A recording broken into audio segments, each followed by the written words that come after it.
तो जय श्री कृष्ण दोस्तों, आप सभी को मेरी प्यार भरी राधे राधे।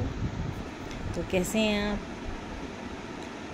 तो आज फिर शुरुआत करते हैं हम एक नई कहानी से, एक नई कथा सार से।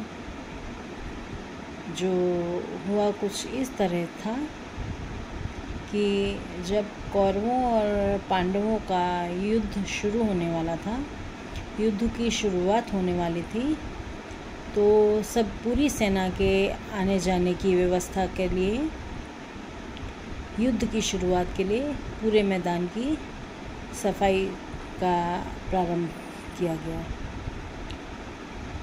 हाथियों के द्वारा पूरे मैदान की साफ सफाई करी गई, जिससे युद्ध में किसी भी तरह की परेशानी ना हो। खुली जगह की व्यवस्था की गई। बहुत हाथियों के द्वारा बहुत से पेड़ों को काट के हटाया गया, जिस पे एक पक्षी अपने 4 छोटे छोटे बच्चों के साथ घोंसला बनाए हुए थे। जैसे ही हाथी ने पेड़ को काटा, पेड़ को तोड़ा, तो वो पक्षी अपने घोंसले सहित अपने 4 बच्चों के साथ ज़मीन पे गिर गई। बच्चे बहुत छोटे थे और उड़ने में असमर्थ थे, और चिड़िया उनको इधर उधर ले जाने में असमर्थ थी। वो घबराने लगी कि क्या किया जाए जिससे मेरे बच्चे ये आने वाली परेशानी से दूर हो सकें, जिससे मैं उनके प्राणों की रक्षा कर सकूं। इधर उधर घूमी, कुछ दिखाई नहीं दिया कि किस तरीके से छोटे छोटे बच्चों को, मासूम बच्चों की जान को बचाया जाए। तभी उसने देखा कृष्ण अपने सखा अर्जुन के साथ आते दिखाई दिए। कृष्ण और अर्जुन अपनी बातों में, अपने वार्तालाप में मस्त थे। वो पक्षी, वो चिड़िया धीरे धीरे कृष्ण की तरफ बढ़ी और कृष्ण कृष्ण पुकारने लगी।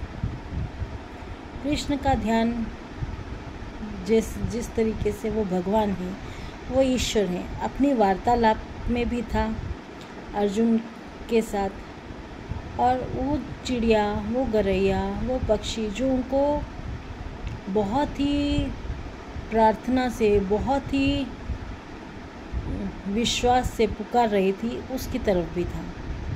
क्योंकि आप जानते हैं, ऐसा हो नहीं सकता है कि भगवान को कोई पुकारे,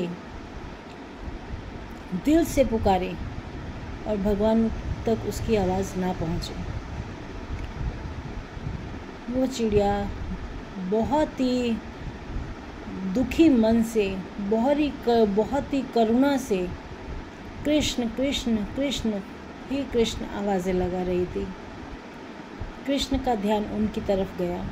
श्री कृष्ण उसकी तरफ देखने लगे, तो उसने बोला, हे भगवान, आप सभी कुछ जानने वाले हो, जो है सभी कुछ आपके हाथ है। सभी चीज़ों के कर्ता धर्ता आप हो। मेरे बच्चों की जान बचाइए। मेरा घोंसला नीचे गिर गया है, और इस दुविधा भरी घड़ी में मैं अपने बच्चों की रक्षा करने में असमर्थ हूँ। कृपया उनकी जान बचाइए। कृष्ण ने कहा कि मैं प्रकृति के कार्य में हस्तक्षेप नहीं कर सकता। ये प्रकृति का नियम है, जो होना है वो होके रहना है।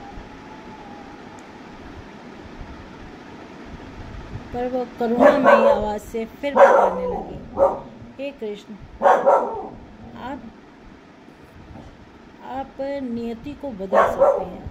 आप जो चाहें वो कर सकते हैं। मेरे बच्चों की प्राणों की रक्षा आपके हाथ है। मैं आपके शरण में हूँ। मेरे बच्चे आपकी शरण में हैं। आप जो चाहेंगे वो हो सकता है। अब मैं खुद को और अपने बच्चों को आपके प्रति समर्पित करती हूँ। इतना सुनते ही वो हाथ जोड़कर खड़ी हुई। जैसे ही भगवान ने सुना, उन्होंने चिड़िया को, उस पक्षी को आदेश दिया कि 7 दिन का अपने घर पे, अपने घोंसले में खाना एकत्रित करो।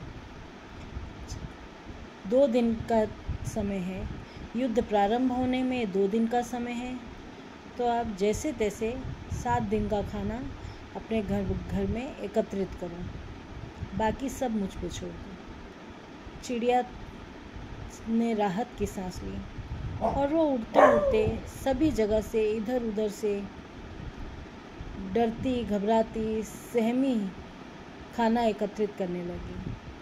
चिंता भी थी कि मेरे बच्चों को कुछ ना हो जाए, पर भगवान पे विश्वास भी था कि अगर उनको सौंप दिया है तो अब मेरे बच्चों को कुछ नहीं हो सकता।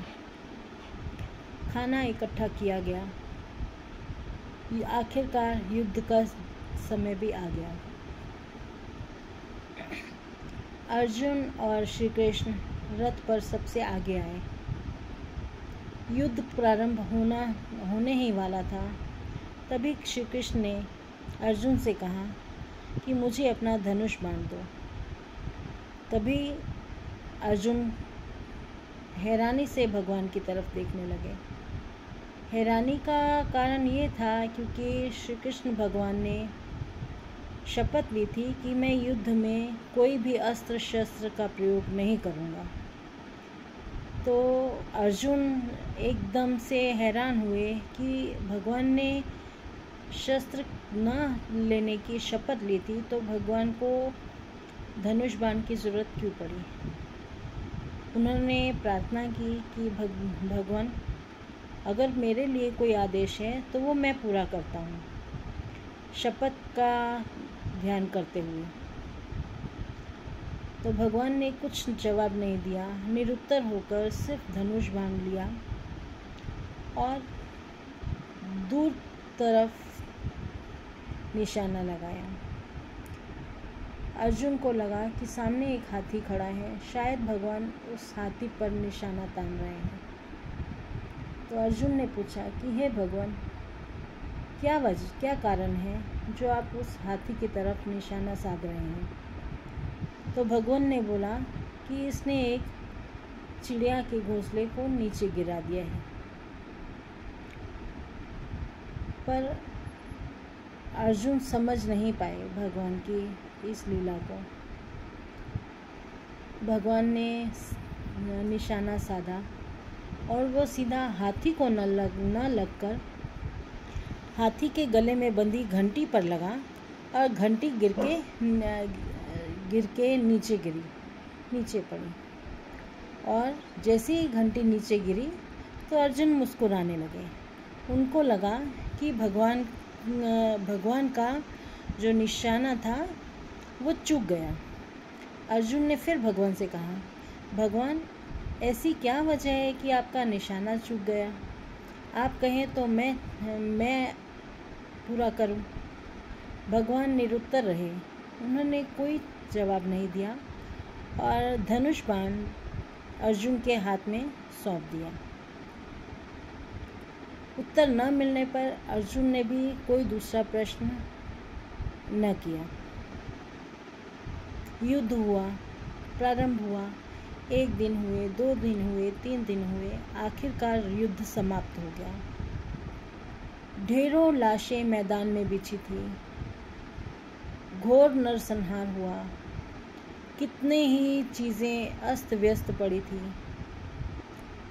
और अर्जुन भगवान श्री कृष्ण के साथ फिर से पूरे मैदान का दौरा करने चले।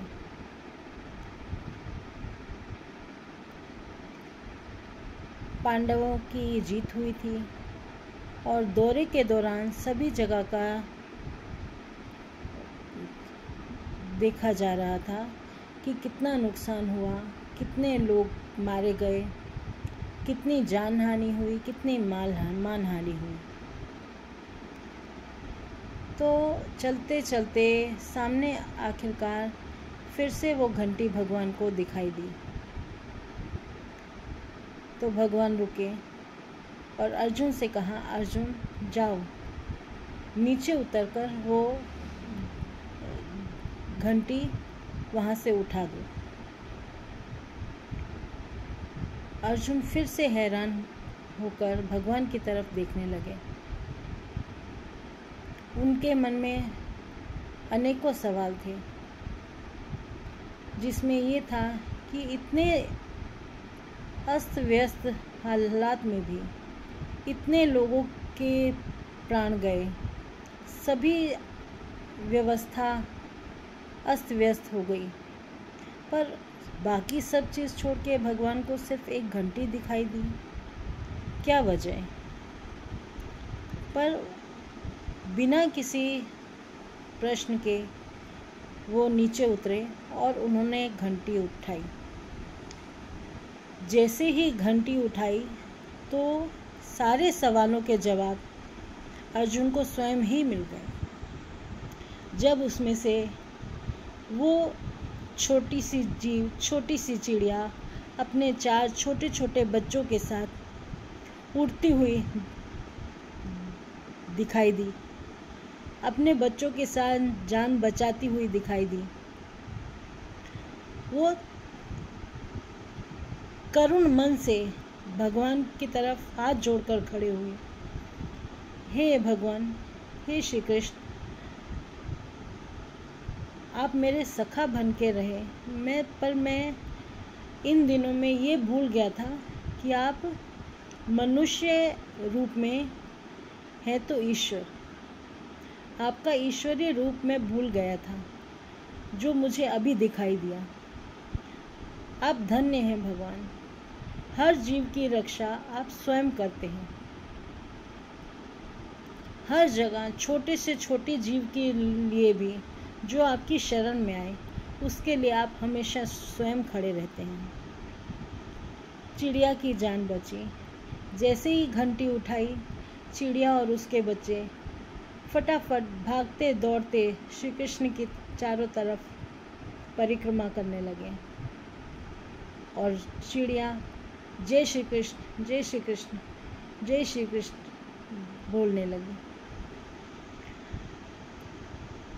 तो आप समझिए, भगवान किसी भी काम में हो, अगर आप करुणा में मन से, भाव से भगवान को दिल से पुकारते हैं, तो कभी ऐसा हो नहीं सकता कि भगवान आपकी बात ना सुने, भगवान के पास आपकी आवाज़ ना पहुँचे और भगवान आपको अपनी शरण में ना लें, आपकी मदद ना करें। ऐसा हो नहीं सकता।